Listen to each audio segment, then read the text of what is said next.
Before you hear the story, take a second. Think about the people you trust the most. The people you go to when things feel unstable. The people whose homes you walk into without thinking twice. The people you believe would protect you no matter what. Now, imagine this.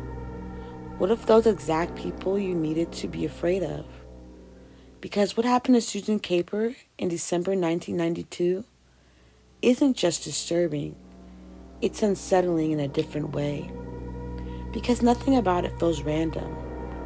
There's no stranger hiding in the dark, no sudden unpredictable attack. Instead, it happened slowly, inside a house, around familiar faces, over the course of 7 days. And at multiple points, it could have been stopped, but it wasn't. This is Too Close for Comfort, the channel where we talk about the people that are closest to you can do you the most harm. Welcome to another episode. On this episode, we talk about the murder of Suzanne Caper. The murder of Suzanne Caper took place in Great Manchester, England in December of 1992. Suzanne was just 16 years old. At that age, most people are still figuring out who they are, trying to find out where they fit in. And that's exactly what Suzanne was doing. Suzanne's life was unstable.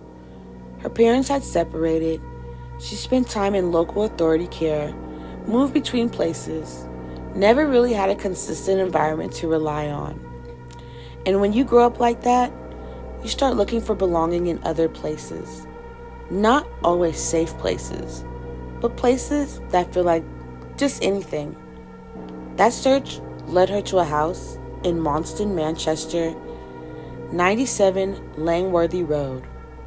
On the outside, it didn't stand out, but on the inside, it was chaotic. People coming and going consistently, drug use, arguments, noise, no structure, no real sense of safety. And inside the house were people Suzanne knew: Jean Powell, Glenn Powell, Bernadette McNeely, Anthony Dudson, and there were multiple other people moving in and out of the home. They weren't strangers, they were familiar. And Jean Powell had known Suzanne since she was a child. She had actually babysat for her back in the past. Which makes what happened next even harder to process. At some point, Suzanne stopped being a visitor. She started staying more often, then regularly. Her school attendance dropped, her connection to the outside world faded, and slowly, her entire world became centered around that house. People later described her as quiet, gentle, and easily influenced. Suzanne was just someone who wanted to belong. Aren't we all? And one statement kept coming up from everybody that knew her: she would do anything for them. And that's where things became dangerous. Because when your world becomes that small, you stop questioning things, even when you should. At the trial, the reason given for what happened was shockingly minor. They claimed she had insulted them, she had caused them to get public lice, and she had taken a pink duffel coat. Things that should never led to violence. But inside that environment, those small things turned into something much darker. On December 7th, Suzanne was lured to the house. She walked in, thinking it was just another day. But as soon as she entered, she was grabbed, held down. Glenn Powell and Anthony Dudson shaved her head and her eyebrows, then forced her to clean up her own hair. A deliberate act of humiliation. They placed a plastic bag over her head and began hitting her, taking turns. Jean Powell and Bernadette McNeely joined in. She was beaten with wooden objects and a belt, then forced into the bathroom and made to shave her own pubic hair. Not just violence, but control, degradation. That night, she was locked in a cupboard. The next morning, she was moved again. Then on December 8th, took into another house because her crying was disturbing Jin's children. By the way, she had 7 kids in the house. That details matters because it shows how normalized everything had become. At the second house, she was tied to a bed, spread eagle, unable to move. And over the next 5 days, the violence escalated. She was beaten repeatedly, burned, and controlled.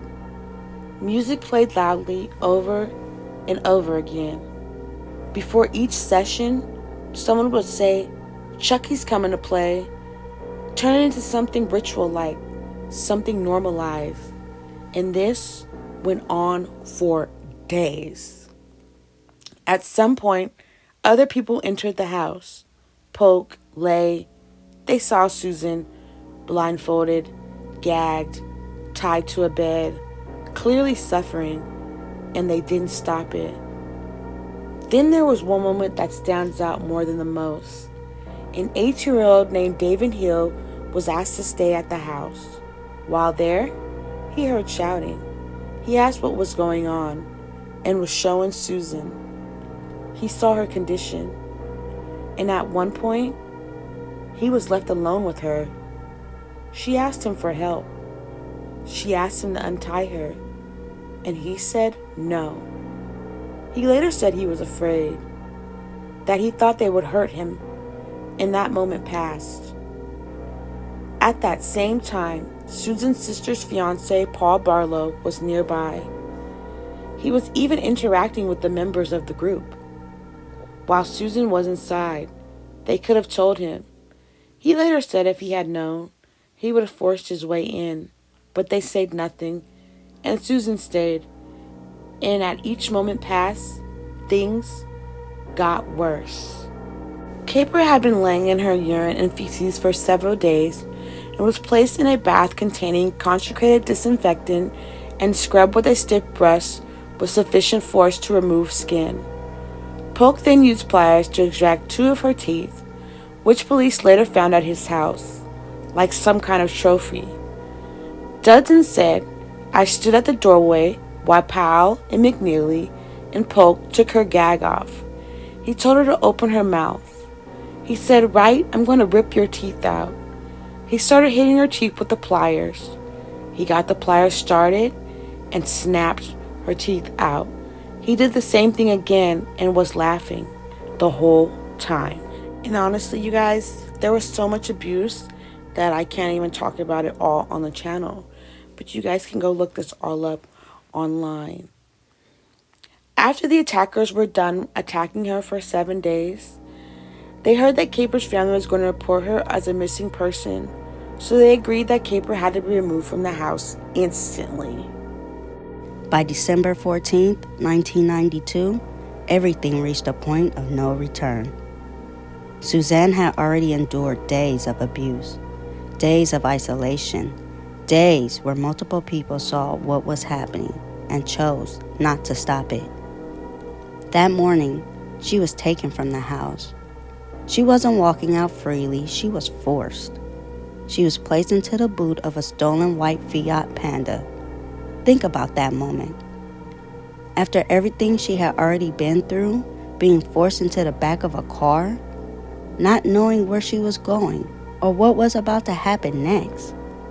Inside the vehicle were people she recognized, people she had trusted, people who had spent time with her. And what stands out in this case is how normal it seemed to them. There was no panic, no urgency, no sign that anyone was reconsidering.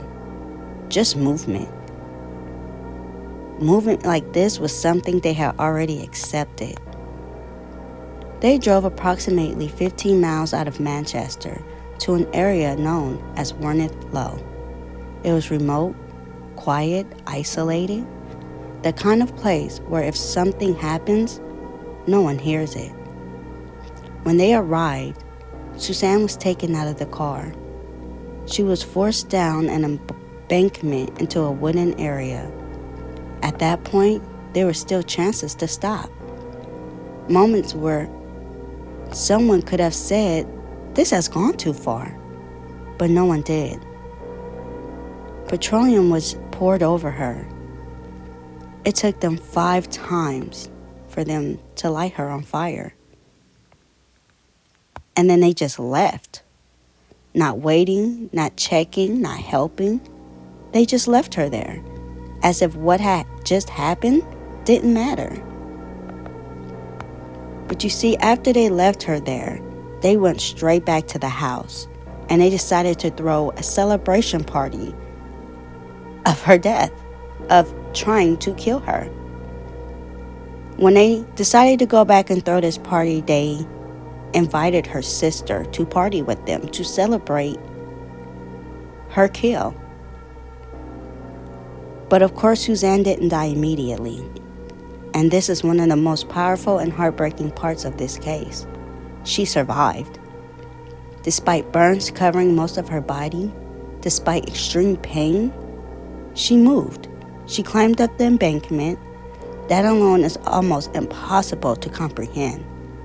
And then she walked, roughly a quarter of a mile, alone, severely injured and in shock, until someone saw her.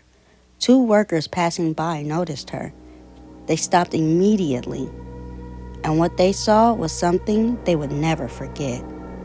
They called emergency service right away, and Suzanne was rushed to Whittington Hospital.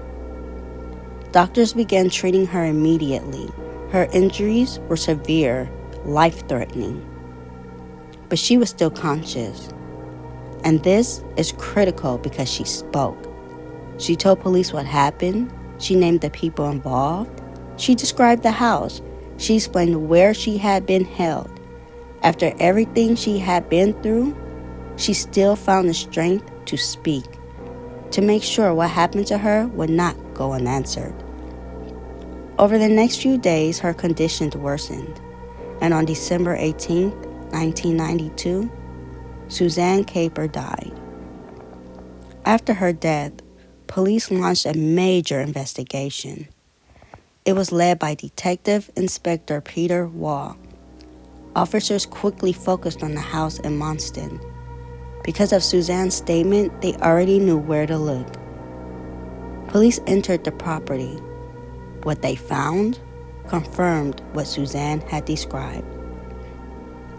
The people that were arrested was Jean Powell, Glenn Powell, Bernadette McNeely, Anthony Dudson, Jeffrey Lay, and Clifford Pook. At first, many of them denied involvement, but the evidence began to build. Witness statements, physical evidence, Suzanne's own account, and slowly the truth came out. One of the most difficult aspects of this case is understanding why it happened, because when it was presented in court, the reasons were almost impossible to justify. They claimed it was about rumors, personal insults, accusations, a missing coat, blame for infection, things that in any normal situation would never lead to violence. But inside that environment, they escalated. And over time, that escalation turned to something extreme. In November 1993, the trial began at Manchester Crown Court. The details presented were difficult to hear. The prolonged captivity, the repeated abuse, the number of people involved, and perhaps most disturbing, how many chances there were to stop it. Moments where someone saw, someone knew, someone could have acted, but no one did. The case was described by investigators as sheer, mindless brutality. On December 17, 1993, sentences were delivered. Jean Powell was sentenced to life imprisonment. Glenn Powell, life imprisonment. Bernadette McNeely, life imprisonment. Jeffrey Lay received 12 years. Clifford Pook received 15 years. And Anthony Dudson detained indefinitely. As the courtroom fell silent, because even though justice was being served, there was nothing that could undo what had happened. But even after the trial, even after the sentences, there's one part of this case that stays with people. It wasn't random. It wasn't a stranger. It was people she knew, people she trusted, people she stayed with because she needed somewhere to go. And within that environment, everything became normalized. The behavior, the violence, the silence. And this is where the case becomes more than just a crime story. Because multiple people saw what was happening. David Hill saw her, was alone with her. She asked him for help, and he said no. Others entered the house, saw her condition, and did nothing. Even people close to her were near the situation without knowing what was happening inside. And that raises a difficult question. Not just about the people who committed the crime, but about everyone who saw something and stayed silent. Because sometimes danger doesn't look like danger. It looks like people you know. It looks like a place you've been before. It looks like something you convince yourself. Isn't that serious? Until it is. And by then, it's too late. Suzanne Caper wasn't taken by a stranger. She was surrounded by people she knew, people she trusted, and people she depended on. And that trust is what made her vulnerable. Because sometimes the most dangerous place you can be is right next to the people you believe would never hurt you. This is too close for comfort, where the people closest to you aren't always the safest. And sometimes they're the ones you should fear the most. If you were in this situation, do you think you would have stepped in? Or would fear have stopped you too? Let me know in the comments.